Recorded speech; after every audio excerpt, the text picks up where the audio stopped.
नमस्कार दोस्तों, स्वागत है एक बार फिर आपके अपने YouTube चैनल जीवा स्टडी पर। मैं वरिष्ठ अध्यापक मुकेश कुमार जंगड़ आपका स्वागत करता हूं।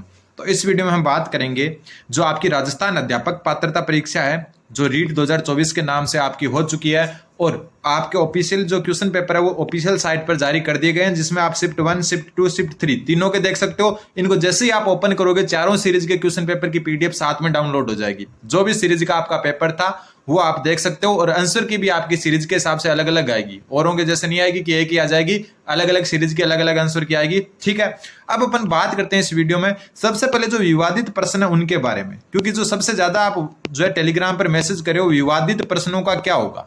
ठीक है, दूसरी जो बात करेंगे इसमें वो होगा आपका नॉर्मलाइजेशन, जिसकी वैसे अपन बात कर चुके हैं, लेकिन फिर भी जो है आप वापस पूछ रहे हो कि नॉर्मलाइजेशन कितना हो सकता है, बोनस कितने मिल सकते हैं, ये बात करेंगे। तीसरी जो अपन बात करने वाले हैं वो कि पिछली बार जो है नॉर्मलाइजेशन की प्रक्रिया में जो है नंबर कम भी हुए थे।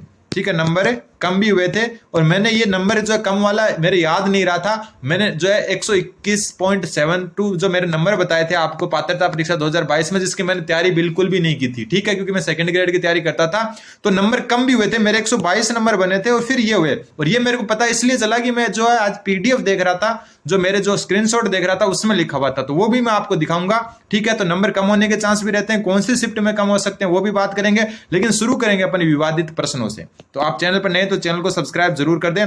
तो देखो, सबसे पहले हम बात करें विवादित प्रश्नों की, जिसके बारे में जो आप मेरे को स्क्रीनशॉट भी भेज रहे हैं बहुत सारे स्टूडेंट की। इसका उत्तर क्या होगा, जिसमें से जो एक स्टूडेंट है उन्होंने भेजा है कि एक तो वो दृश्य श्रव्य सामग्री इंद्रियों के आधार पर कितने प्रकार की होती है, एक परीक्षाओं के प्रकार के बारे में पूछा है, एक जो पूर्व संक्रियात्मक अवस्था उसमें जो है अध्यापक को क्या नहीं करना चाहिए, क्योंकि अलग अलग कोचिंग वाले अलग अलग उत्तर मान रहे हैं, और जो है कंफ्यूजन भी है उनमें, बिल्कुल है। अब बात यह है आपकी कि इन विवादित प्रश्नों के बारे में मैं आपको कुछ बताऊं, उससे पहले थोड़ा सा आपको मैं ये निवेदन करना चाहता हूं कि आपकी आंसर की नहीं आई अभी। ठीक है, आपकी आंसर की जो है आपकी वो कब आएगी, या तो आपकी आएगी कल या आएगी आपकी परसों। जो डेट बोर्ड ने दी थी उसके हिसाब से बता रहा हूं, हो सकता है और भी लेट हो जाए, लेकिन बोर्ड ने जो पहले डेट दी थी 24 या 25 तारीख की, तो इस आंसर की आने से पहले ये विवादित प्रश्न आपके पास आ गए कहां से? क्या एक कोचिंग ए ने जो है उत्तर अलग बता दिया और कोचिंग बी ने अलग बता दिया, तो क्या वो विवादित हो गया? बिल्कुल भी नहीं हुआ। ठीक है, विवादित प्रश्न तब होंगे जब पहले आपकी ऑफिशियल आंसर की आ जाएगी, जो कल या परसों आएगी, उसके बाद में क्वेश्चन बनेंगे कि ये विवादित है। ऐसे मैंने आपको जो है आंसर की करवा रहा था, एक लेवल 1 मैथ में एक क्वेश्चन था वो कि जो है वो मतलब जो है किसी जो है वर्ग की भुजाएं जो है 1/3 कर दी जाए तो जो है उसका नया क्षेत्रफल कितना गुना होगा, तो वो हिंदी में गलत छपा हुआ है और इंग्लिश में सही छपा हुआ है। तो वैसे प्रश्नों का अपन कुछ भी नहीं कर सकते, क्योंकि साफ गाइडलाइन होती है कि इंग्लिश वाले को सही माना जाएगा, लेकिन बोर्ड फिर भी जो है हो सकता है उसको डिलीट कर दे। तो पहले आंसर की आने दो, क्या उत्तर बोर्ड मानता है, फिर जो है अपन चर्चा करेंगे कि विवादित प्रश्न कौन से हैं। आपने तो 2 कोचिंगों के उत्तर देख लिए और वो सोच लिया कि विवादित हो गए।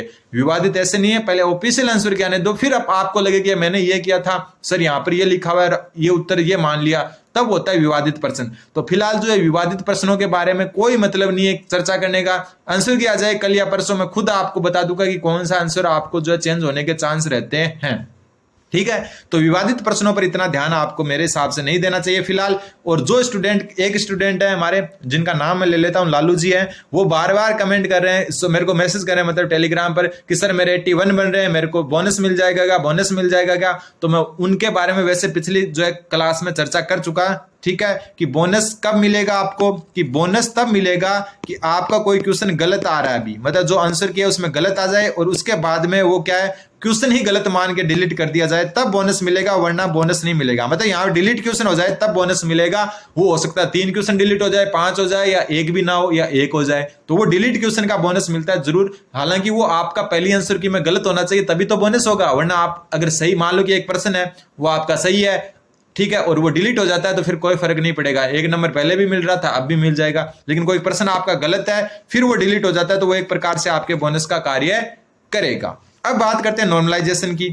ठीक है, किसकी बात करते हैं? नॉर्मलाइजेशन की। लेकिन नॉर्मलाइजेशन पर जाने से पहले मैं एक चीज आपको क्लियर करना चाहता हूं। देखिए, मैं आपको थोड़ा, ये देखो मेरे पास जो स्क्रीनशॉट था, जो आपका मेरा खुद का जो है लेवल 2 जो है उसका पात्रता परीक्षा जो आपकी जुलाई 2022 में हुई थी, उसका जो है रिजल्ट है मेरे पास। हालांकि मैंने इसकी तैयारी नहीं की थी, सेकंड ग्रेड की तैयारी कर रहा था मैं, फिर भी मेरे जो है देखो पूर्णांक थे 150 उसमें से 122 नंबर मैंने जो है हासिल किए, 122 क्वेश्चन मेरे सही हुए, जिसमें मेरे जो है 0.28 नंबर माइनस करके मेरे को नंबर दिए गए 121.72। देखो ऊपर लिखा हुआ है नॉर्मलाइज्ड मार्क, यानी कि बाद में जो है नॉर्मलाइजेशन के बाद में मेरे नंबर कितने हुए, कम।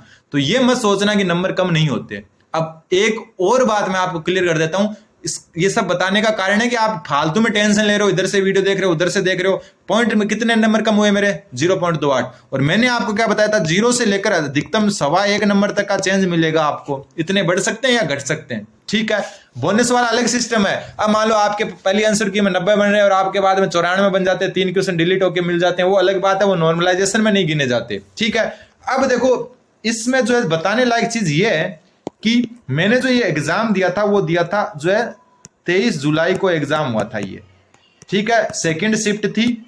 अगर आपने उस टाइम एग्जाम दिया होगा तो आपको याद होगी, लेवल 1 की सुबह हुई थी, फिर सेकंड शिफ्ट हुई थी, लेवल 2 की पहली शिफ्ट थी है। और इसको क्या बोला गया कि बहुत हार्ड पेपर आया है। क्या बोला गया कि यह पेपर तो बहुत हार्ड आया है, ठीक है। इसके बाद में 2 शिफ्ट हुई, बोला कि ये पेपर इजी आए, लेकिन 23 वाला दूसरा पेपर हार्ड आया है। लेकिन हुआ क्या, माइनस हुए मेरे नंबर।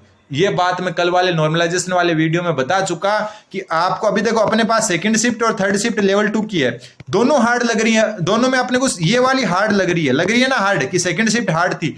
लेकिन रियलिटी है कि हो सकता है ये हार्ड हो, लेकिन डिपेंड करता है कि थर्ड शिफ्ट और सेकंड शिफ्ट में जो स्टूडेंट बैठे हैं, मान लो कि थर्ड शिफ्ट इजी थी, सेकंड हार्ड थी, लेकिन यहाँ पर स्टूडेंट है ना, उनके औसत अंक भी ज्यादा बन रहे हैं, उनके न्यूनतम अंक भी ज्यादा बन रहे हैं, उनके फिर जो है अधिकतम अंक भी ज्यादा बन रहे हैं, उनके विचलन भी कम हो रहा है, ठीक है, विचलन भी कम हो रहा है। तो फिर सेकंड शिफ्ट हार्ड होते हुए भी इसको इजी माना जाएगा क्योंकि स्टूडेंट ने अच्छा किया है, ठीक है। तो अभी कहना बिल्कुल भी गलत होगा कि सेकंड शिफ्ट हार्ड थी। हार्ड थी, स्टूडेंट की संख्या और उनके नंबरों पर डिपेंड करती है। हो सकता है आपको सेकंड हार्ड लगी लेकिन थर्ड में नंबर बढ़ जाए क्योंकि थर्ड वाले स्टूडेंट कमजोर हो, ठीक है। ऐसा ही मेरे साथ हो चुका है। 23 जुलाई की सेकंड शिफ्ट थी 2022 में, इसको इतना हार्ड माना गया कि पात्रता ही पार नहीं हो सकती, ऐसा मतलब माहौल बनाया गया। रियलिटी में हुआ क्या, मेरे 122 से नंबर कम कर दिए गए क्योंकि इसके बाद में जो थर्ड शिफ्ट हुई थी वो इजी थी, लेकिन वहां पर स्टूडेंट का स्कोर नहीं हो पाया। स्टूडेंट, क्योंकि स्टूडेंट कैसे भी आ सकते हैं किसी शिफ्ट में, उसकी वजह से तीसरी शिफ्ट को आधार मान लिया और सेकंड शिफ्ट के नंबर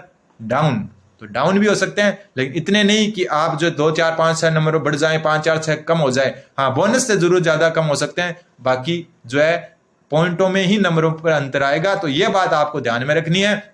विवादित प्रश्नों पर एक बार बिल्कुल भी ध्यान नहीं देना, मैं खुद आपको बता दूंगा प्रूफ के साथ और सब कुछ, लेकिन पहले आंसर की आने दो। कल आ जाए या परसों आ जाए या कभी भी आ जाए, आंसर की इस हफ्ते आने वाली है। मस्त रहें, रिलैक्स रहें, थोड़ा सा आप जो है तैयारी आगे की स्टार्ट करें। चतुर्थ श्रेणी को भी टारगेट रखें साथ में, क्योंकि अपने पास जॉब होना बहुत जरूरी है। थर्ड ग्रेड बाद में आएगी क्योंकि थर्ड ग्रेड के 5 महीने मिल जाएंगे चतुर्थ श्रेणी के बाद में, और कुछ चीजें तो आप पढ़ोगे वैसे भी। साथ में जो है चतुर्थ श्रेणी को एक ज्यादा नहीं तो नॉर्मल टारगेट लेकर जरूर चलें। धन्यवाद, बने रहें जीवा स्टडी के साथ।